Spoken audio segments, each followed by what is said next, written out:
고린도후서 4장 16절부터 18절까지 우리 함께 읽겠습니다. 그러므로 우리가 낙심하지 아니하노니 우리의 겉사람은 낡아지나 우리의 속사람은 날로 새로워지도다. 우리가 잠시 받는 환난에 경한 것이 크고 영원한 영광에 중한 것을 우리에게 이루게 함이니 우리가 주목하는 것은 보이는 것이 아니요 보이지 않는 것이니 보이는 것은 잠깐이요 보이지 않는 것은 영원함이라. 아멘. 이 시간에 이집트에서 사역하시는 박연일 선교사님 나오셔서 말씀 전해 주시겠습니다. 우리 박수로 환영하겠습니다.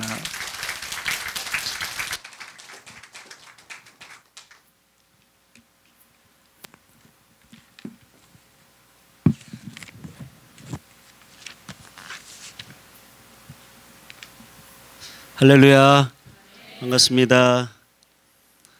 사랑과 축복합니다. 오늘 함께 예배드리면서 너무나 기쁘고 행복했습니다.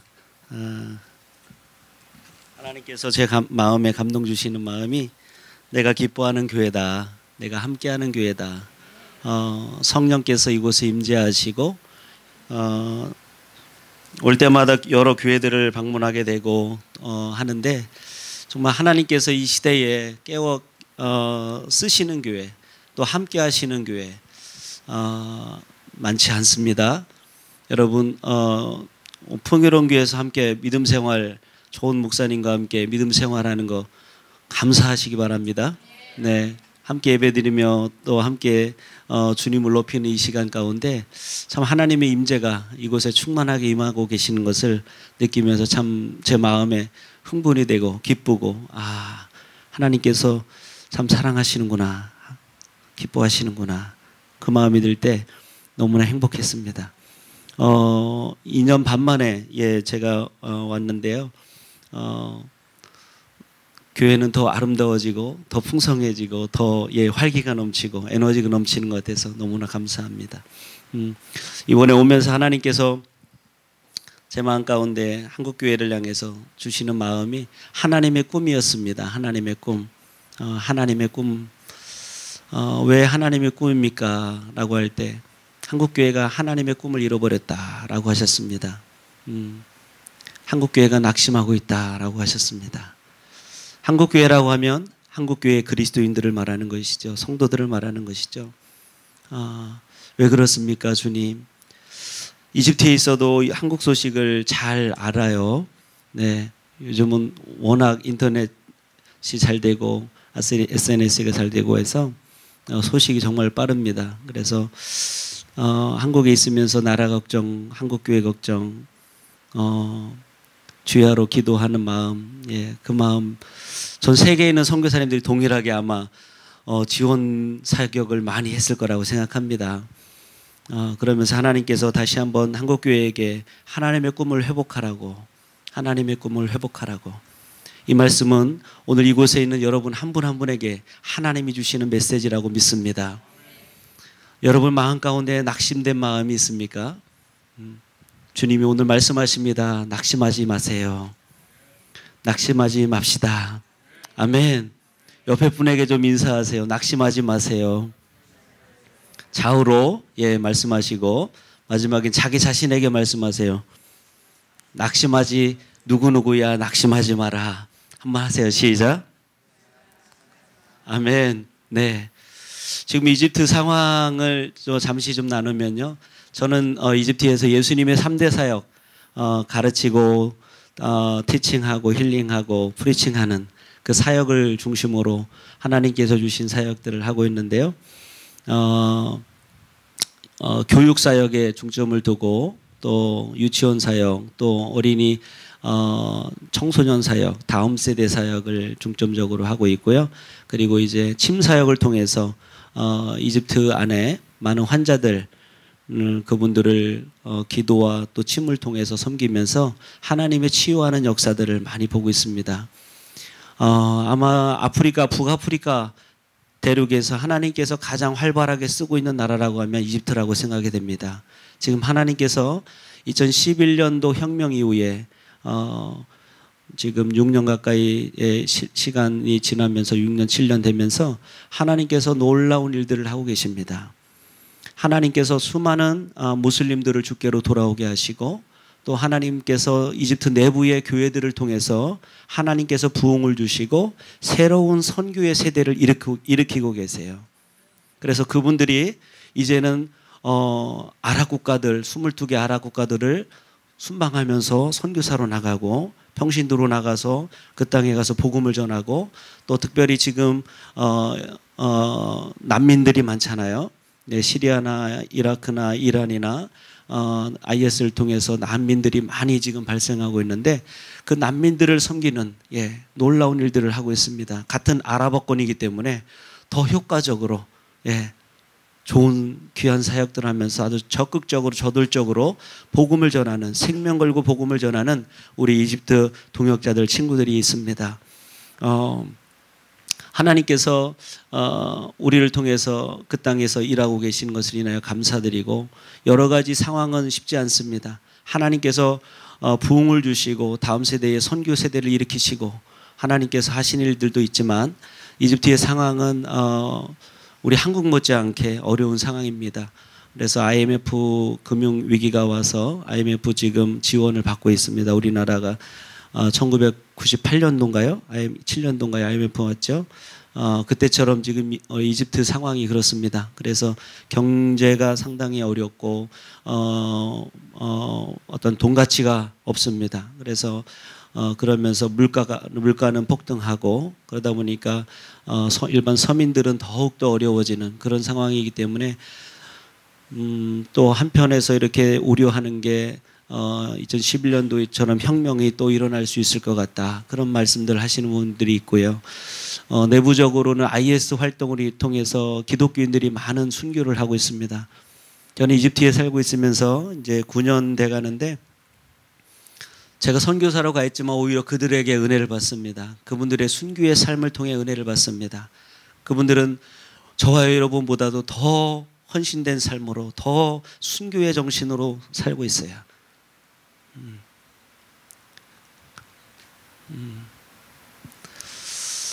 우리 한국교회 성도 여러분, 사랑하는 풍요륜교회 성도 여러분,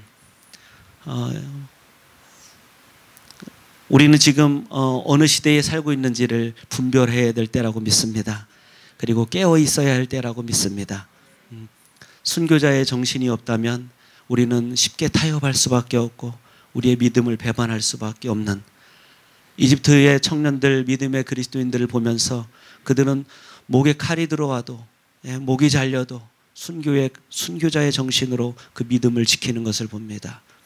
얼마 전에 제가 나오기 전에도 카이로에서 미냐라고 하는 지역으로 한 2시간 거리에 있는 수도원으로 그리스도인 성도들이 차를 2대로 해서 이동하는 가운데 무장계안들이 와서 총을 난사했습니다.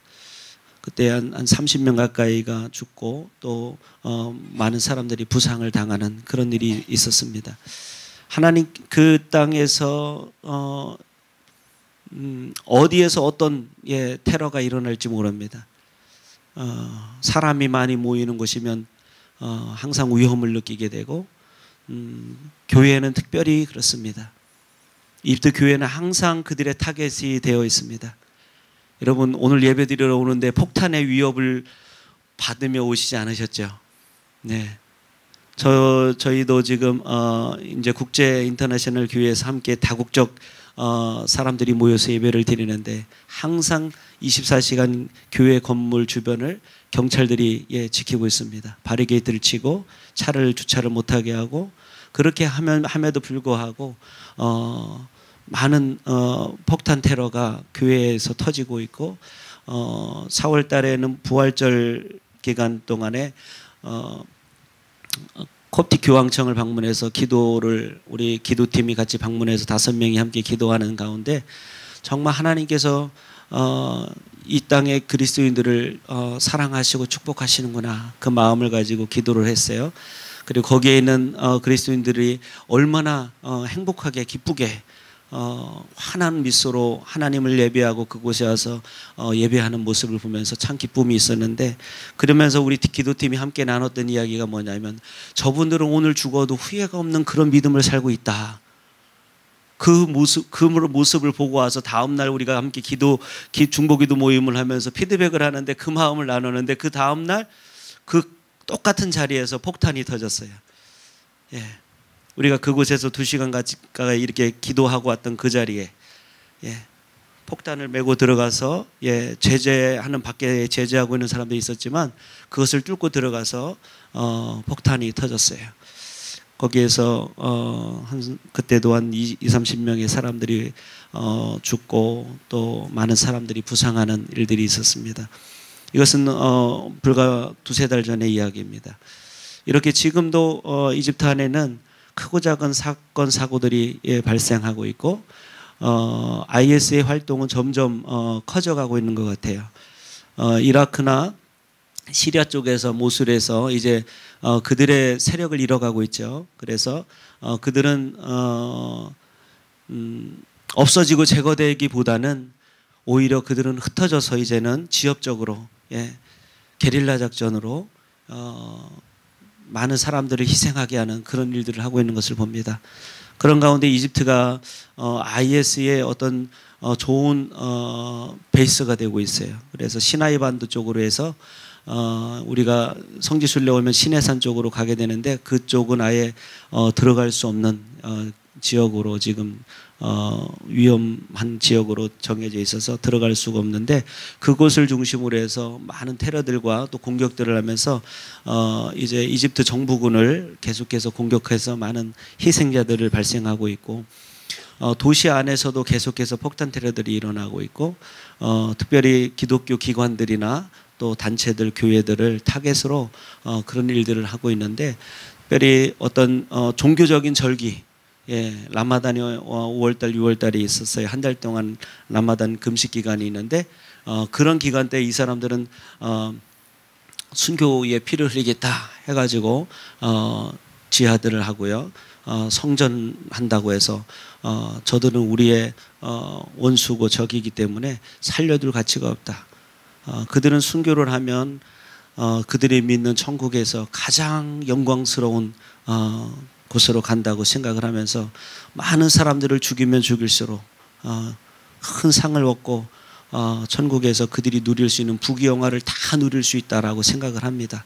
그렇기 때문에 그들은 목숨을 걸고 폭탄을 메고 자폭을 합니다.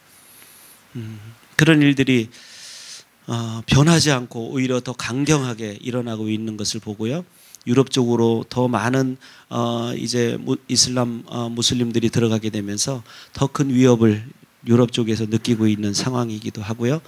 그러면서 이집트 내부적으로 이집트는 같은 IS와 같은 수니파라고 합니다. 수니파라고 해서 그들은 혈통을 중심으로 해서 하는데 그들 속에서 하나님께서 새 일들을 행하시고 제 마음 가운데 주시는 것은 IS는 정말 전 세계의 인들의 어떤 분노를 사는 그런 일들을 하고 있고 많은 사람들을 희생하고 죽게 하고 있는 그런 것은 사실이지만 제 마음 가운데 또 기도하면서 주시는 마음이 하나님께서 그 악한 자들을 들어서 하나님의 일을 이루고 계신다라는 것입니다. 하나님의 지혜를 우리가 알아야 될 필요가 있습니다. 십자가에 하나님의 지혜가 있죠. 십자가는 하나님의 지혜요 하나님의 놀라운 승리인 것입니다. 사람이 볼 때 십자가는 비참하고 처참하고 실패인 것처럼 보이지만 십자가는 하나님의 지혜요 능력이요 하나님의 영광인 것입니다. 마찬가지로 이 시대에 악한 자들이 악이 세상을 이기는 것 같지만 하나님의 지혜와 능력 앞에 그 승리와 영광 앞에 항복하고 굴복할 수밖에 없는 줄 믿으시기 바랍니다. 우리에게 그 믿음이 있기 때문에 낙심하지 않을 수 있습니다. 오늘 읽은 본문 고린도서 4장의 말씀을 저는 이집트에서 자주 읽습니다. 제 마음이 힘들 때 낙심될 때마다 이 말씀을 반복하고 선포하고 외치고 이 말씀으로 주장하며 기도합니다. 하나님, 제가 낙심하지 않기로 결정합니다. 하나님, 이 땅에서 제가 낙심하지 않고 사도 바울처럼 나에게 주신 사명을 향하여 달려가겠습니다. 그렇게 부르짖어 기도합니다. 오늘 읽은 말씀에 보면 사도 바울의 심정을 마음을 느낄 수가 있어요. 1절 말씀에 보면 사도 바울은 이렇게 말합니다. 한번 같이 볼까요? 4장 1절에 보면 그러므로 우리가 이 직분을 받아 긍휼하심을 입은 대로 낙심하지 아니하고, 첫 번째 바울은 직분을 받은 것에 대해서 긍휼하심을 입은 대로 낙심하지 않는다라고 합니다. 사랑하는 성도 여러분, 여러분이 하나님 앞에서 부르심 받은 자인 것을 믿습니까? 여러분은 1차적으로 구원의 부르심을 받으셨습니다. 두 번째는 사명으로의 부르심이 있는 줄로 믿습니다. 선교사만 사명이 있을까요? 아닙니다. 여러분에게 각자에게 주신 사명이 있어요. 그 사명을 이루시길 바랍니다. 그 사명을 붙잡으시기 바랍니다. 그것이 하나님의 꿈이에요. 하나님의 꿈. 선교사가 하나님의 꿈을 잃어버리면 선교 못하죠. 교회가 하나님의 꿈을 잃어버리면 교회 문 닫아야 됩니다. 그렇죠? 성도가 하나님의 꿈을 발견하지 못하면 그 성도는 방황할 수밖에 없어요. 사랑하는 성도 여러분, 하나님의 꿈을 찾으시기 바랍니다. 하나님이 창세전에 여러분의 존재에 대해서 예비하시고 택하셨던 것처럼 하나님께서 택하심의 이후에는 여러분에게만 주시는 사명이 있다는 거예요. 그 소명을 발견하시고 그 소명 앞에 여러분의 인생을 드렸다면 결코 인생 헛살았다 하지 않을 것입니다. 제가 이집트에 가서 몇 사람을 전도했을까요? 네, 한 100명쯤 했을까요? 예? 1000명쯤 했을까요? 한 이제 10년이 돼 가는데, 그럼 어떻게 생각하세요? 네. 저는 그렇게 많은 사람들에게 복음을 전하지 못했어요. 어떨 때는 그런 내적인 갈등이 옵니다. 야, 여기 와서 내가 복음을 전하러 와서 복음도 못 전하고 이게 뭐 하는 건가? 낙심될 때가 있어요. 내가 여기 이렇게 살려고 여기 왔는가? 돌아가고 싶다. 한국 가서 열심히 예배드리고 전도하자. 그 마음이 굴뚝같이 일어날 때가 많습니다.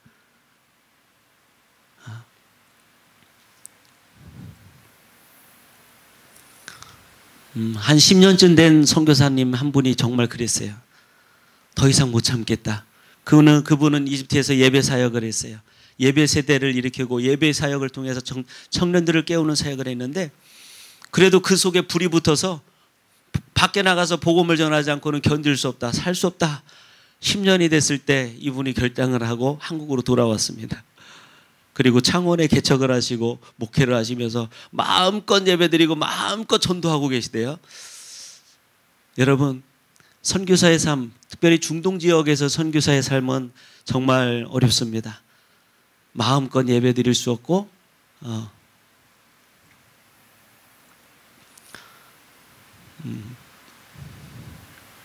마음껏 전도할 수 없어요. 내 속에 자랑하고 싶은 예수님 전하지 못하는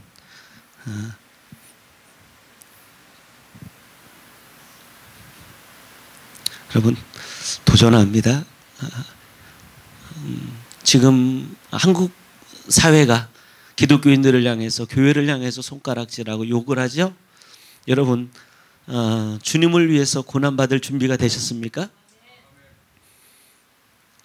여러분, 주님의 이름을 자랑하시기 바랍니다. 예수 그리스도의 이름을 선포하시기 바랍니다. 여러분 안에 계신 예수님, 그분을 숨기지 마시고 부끄러워하지 마시기 바랍니다. 그 예수님을 기회가 되는 대로 때를 얻든지 못 얻든지, 주님, 제가 예수님을 자랑하는 자 되겠습니다. 예수님을 선포하고 예수님의 이름을 높이는 자가 되겠습니다.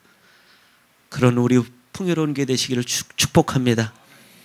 바울은 또한 이렇게 말합니다. 8절 말씀에 보니까 또 한 가지 낙심하지 않는다고 말합니다. 8절 말씀만 같이 읽어볼까요? 시작.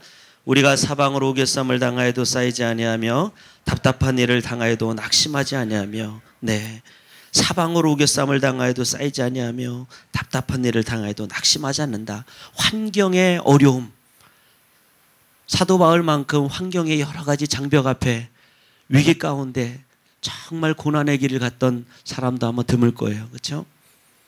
그는 정말 예수님을 담메색에서 만난 그의 인생이 변화된 그 존재가 어떻게 그리스도를 향하여 그의 부르심을 향하여 달려갔는지, 이방인 선교를 위해서 임금들과 높은 고위자들을 만나고 이방인 선교의 문을 여는 대표자로 서서 그는 온갖 고난의 핍박의 그 길을 돌파하며 그 순교자의 삶을 살며 십자가의 길을 걸어가며 정말 하나님의 나라의 확장을 위하여 하나님의 부르심을 향하여 전심전력하고 있는지를 우리는 잘 알고 있습니다.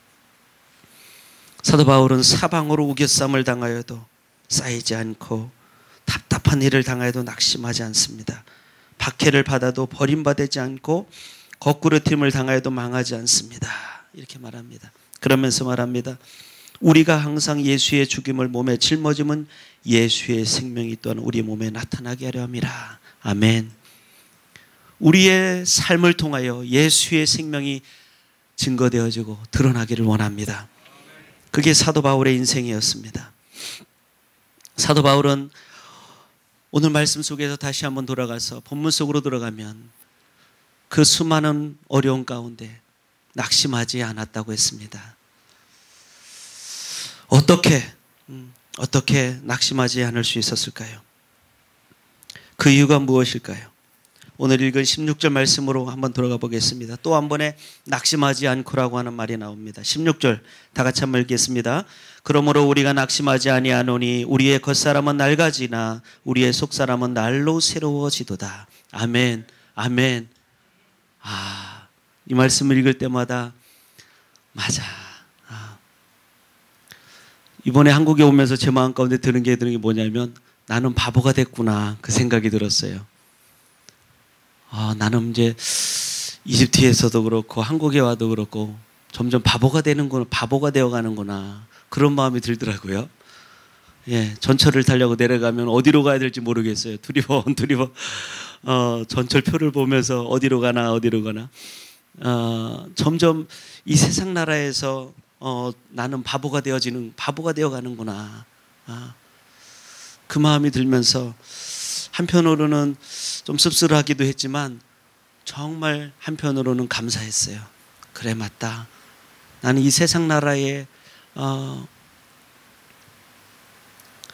너무나 잘 적응하고 이 세상 나라에 너무나 편하고 이 세상 나라가 너무나 좋사오니 여기가 좋사오니 이렇게 산다면 정말 그 사람이 그리스도인일까? 그 마음이 들었어요. 여러분 어떠세요? 여러분이 살고 있는 이 대전 땅 이곳에서 여러분의 삶의 자리에서 여러분은 어떠세요? 그것은 저뿐만 아니라 저는 이집트에 있지만 여러분이 이곳에 있지만 이집트에 있든 한국에 있든 저와 여러분은 나그네입니다. 아멘. 이방인이고요. 행인인 것입니다. 그렇죠? 여러분 아무리 좋은 집이 있고 아무리 안락한 삶이 있다 할지라도 여러분이 지금 누리고 있는 그 자리는 영원한 것이 아니죠. 그렇죠? 그렇기 때문에 저와 여러분 동일한 마음이라고 생각해요. 예. 오늘 읽은 말씀 속에서 사도 바울은 그의 속사람이 날로 새로워지기 때문에 나는 낙심하지 않습니다. 점점 그의 이마에는 주름이 깊어갈 것이고 몸은 더욱더 왜소해져 가고 기력은 쇠하여지고 눈은 점점 희미해져 가고 매를 맞을 때에는 청년 때에는 벌떡벌떡 일어나서 다시 복음을 전하고 일어났던 그 사도 바울 한번 생각해 보세요. 바울이 그렇게 볼품 있었던 사람은 아니라고 하더라고요. 참 왜소하고 외모가 떨어지고 키도 작고 눈도 나쁘고 안질모 간질모 그런 얘기도 하고 참 그에게 핸디캡이 많고 연약한 자였던 것 같아요. 약점이 많았던 사람인 것 같아요. 그런데 사도 바울은 그렇게 고백합니다. 내 겉사람이 낡아지나 내 속사람은 날로 새로워진다. 그래서 나는 낙심하지 않는다. 여러분 낙심하십니까? 오늘도 여러분의 영혼이 속사람이 새로워짐을 경험하십니까? 아멘. 주름 피고 아무리 얼굴 예쁘게 하고 몸짱을 만들고 여러분 필요합니다. 네, 건강관리를 잘 하셔야 됩니다. 그러나 여러분 거기에 여러분의 목표가 있지 않죠? 우리의 목표가 있지 않죠?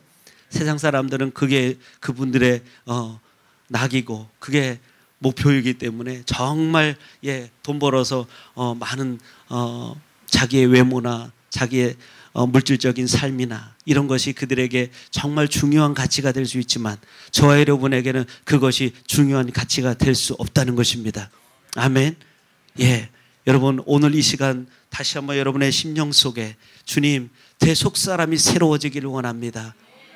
사도 바울은 그의 일생을 주님 앞에 드리면서 그의 몸은 쇠하여지고 늙어가고 있지만 그의 영은 그리스도의 형상으로 더욱더 변화되어 가고 있었기 때문에 그 안에 소망으로 충만해졌고 기쁨으로 충만해졌다는 것입니다.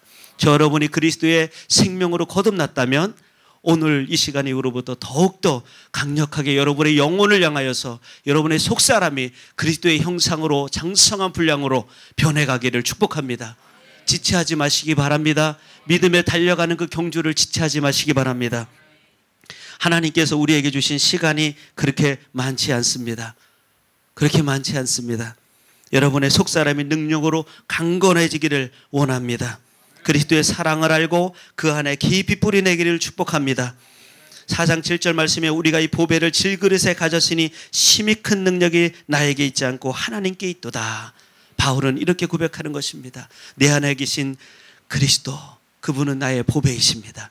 그러나 그 보배를 담고 있는 내 몸은 뭐와 같아요? 질그릇과 같아요. 여러분 껍데기가 가치 있는 것이 아닙니다. 우리 안에 계신 예수 그리스도 때문에 가치 있는 것입니다. 할렐루야. 아멘. 예. 예수님이 내 안에 계셔서 그 예수님께서 내 안에 계셔서 하나님 아버지께서 보실 때 저와 여러분이 가치가 있는 것입니다. 그 가치 있는 영광스러운 삶을 이 땅에서 천국을 누리며 사시기를 축복합니다.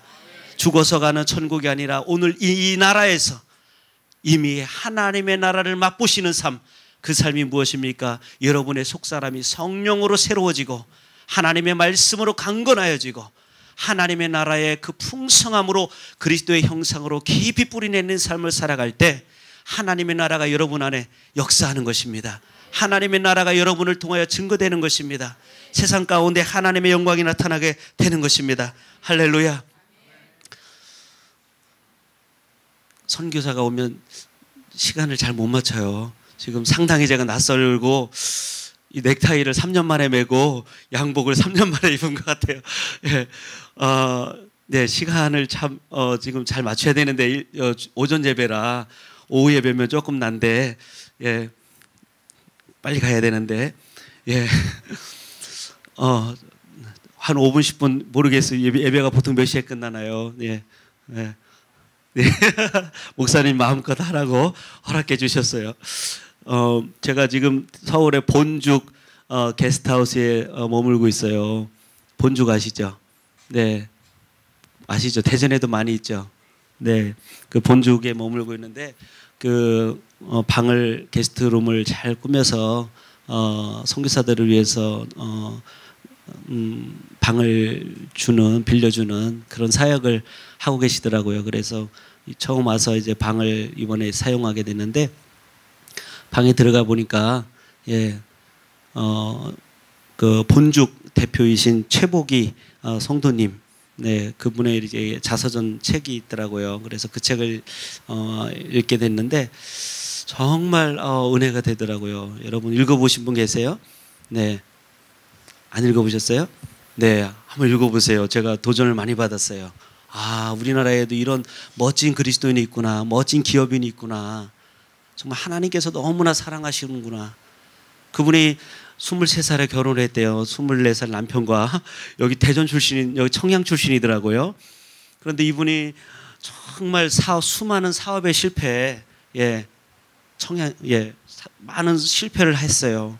많은 실패를 하고 좌절도 많이 하고 낙심도 많이 하고 그렇게 돈을 벌고 애를 쓰고 열심히 살려고 했었지만 잘 되지 않았어요. 뜻대로 되지 않았어요. 그런데 하나님께서 복을 주셔가지고 때가 됐을 때 이 본죽이라고 하는 작은 식당으로부터 시작이 되죠. 그것이 오늘날 1,500개의 지점과 또 하루에 10만 그릇의 죽을 판다네요. 전국에서. 예, 그러면서 저도 한번 가봤어요. 거기다 죽 먹으라고 티켓을 5장을 또 주시더라고요. 그래갖고 한번 가봤는데 다양한 메뉴들을 개발해서 하는데 거기에 뭐라고 그 책에서 했냐면 모든 메뉴는 하나님이 주신 작품입니다. 이렇게 고백을 하더라고요. 그러면서 그분이 이렇게 말합니다. 당연컨대 우리의 영업 비밀은 딱 한 가지이다.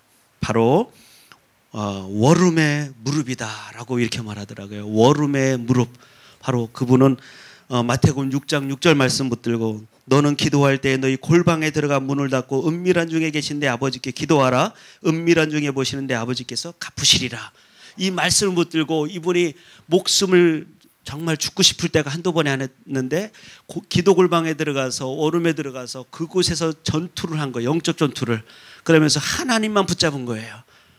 그러면서 하나님께서 그의 인생 가운데 길을 여시고 문을 여시고 사업을 확장케 하시고 하나님의 복음을 증거하며 정말 많은 사역들을 많은 큰 일들을 감당하시는 걸 보면서 한 여자의 삶을 하나님 앞에 대학교 때 남편 만나가지고 예수님 믿었대요. 네, 이 충남대학 출신이던데, 그런데 빨리 예수 믿은 것도 아니고 그런 분인데 그의 인생이 얼마나 값지고 정말 영향력 있고 복된 인생을 사는지 제 마음 가운데 정말 기뻤어요. 그래 축복하고 본족을 축복하고 하나님 그분을 축복합니다. 정말 그분의 낙심했을 때 정말 위기 가운데 처했을 때 만약에 그분이 쓰러졌다면 월음 기도방에 들어가서 하나님을 붙잡지 않았다면 그의 인생에 본죽이라는 브랜드는 없었을 것이고 그의 지금의 가치는 없었을 것이고 그분이 하는 일마다 하나님의 영광이 얼마나 아름답게 나타나는지 보게 되면서 참 기뻤어요. 하나님 이런 기업들이 이 땅에서 더 많이 일어나게 해주세요. 정말 믿는 자들이 기업하는 것, 믿는 자들이 믿음으로 사는 것이 어려운 이 시대이지만 하나님이 함께 하시면 이분처럼 정말 다니엘처럼 일어나게 될 줄로 믿습니다. 그런 소망이 들면서 정말 하나님께 감사했던 것을 생각하게 됩니다.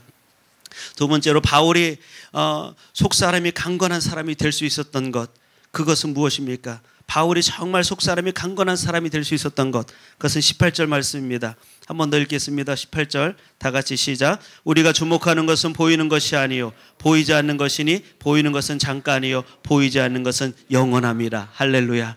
아멘. 여러분 이것을 보십니까? 예? 주목하는 것은 보이는 것이 아닙니다. 보이지 않는 것이니 보이는 것은 잠깐이고 보이지 않는 것은 영원함이라. 이것이 비밀인 것입니다. 이것이 믿음의 비밀인 것입니다.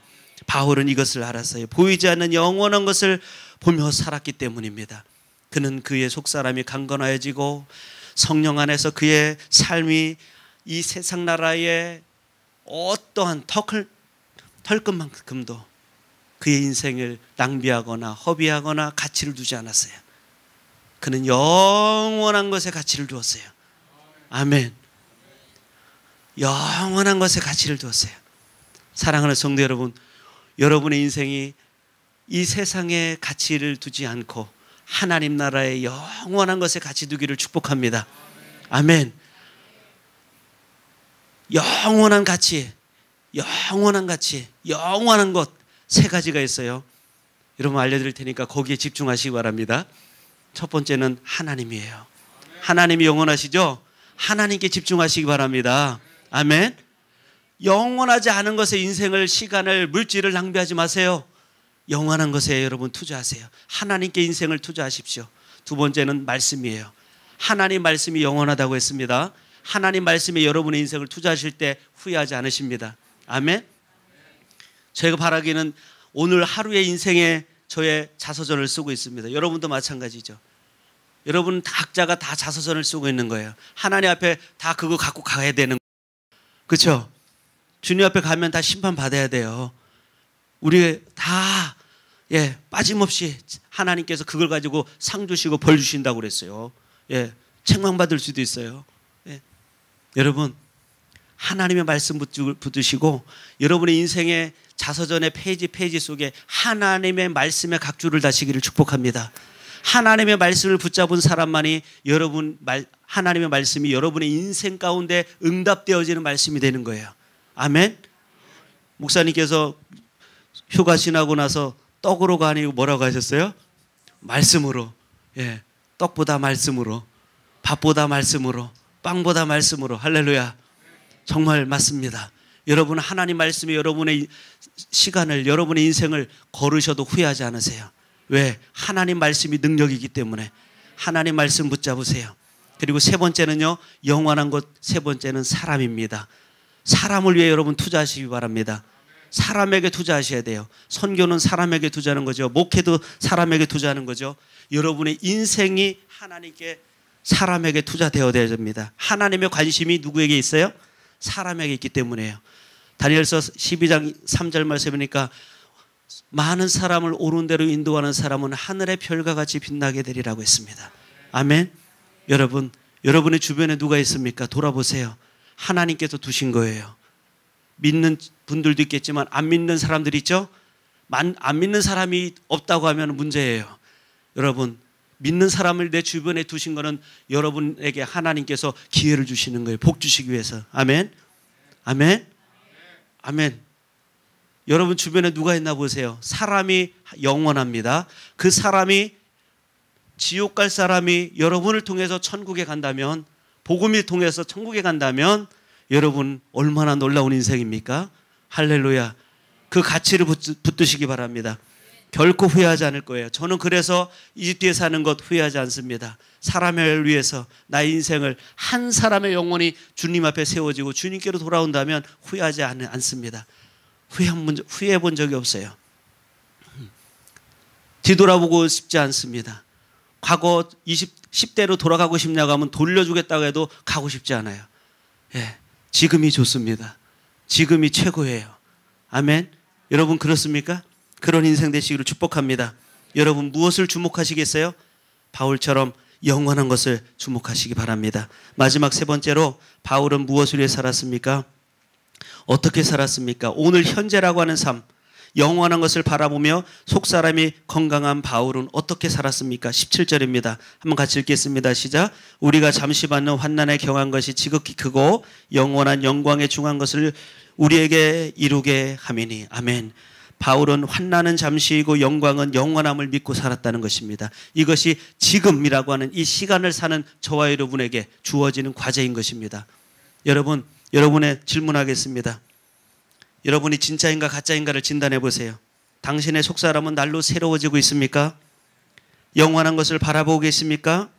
오늘 예수님 때문에 고난받는 삶을 살고 있습니까? 이 세 가지 질문을 해보시면 여러분이 진짜인가 가짜인가를 알 수 있어요. 내 믿음은 진짜인가 가짜인가? 나는 팬인가 제자인가라는 책이 있더라고요.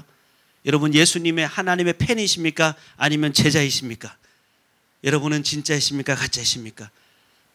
여러분 도전합니다.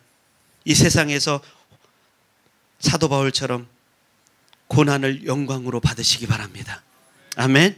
예수님 전하다가 욕먹는 거 기쁘게 받으시기 바랍니다. 아멘. 예수님 자랑하다가 여러분 수모 당하는 거 당할 수 있으세요?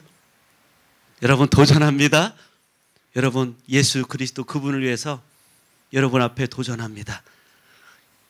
바울은 이렇게 말합니다. 로마서 8장 18절에 생각하건대 현재의 고난은 장차 나타날 영광과 좋게 비교할 수 없도다.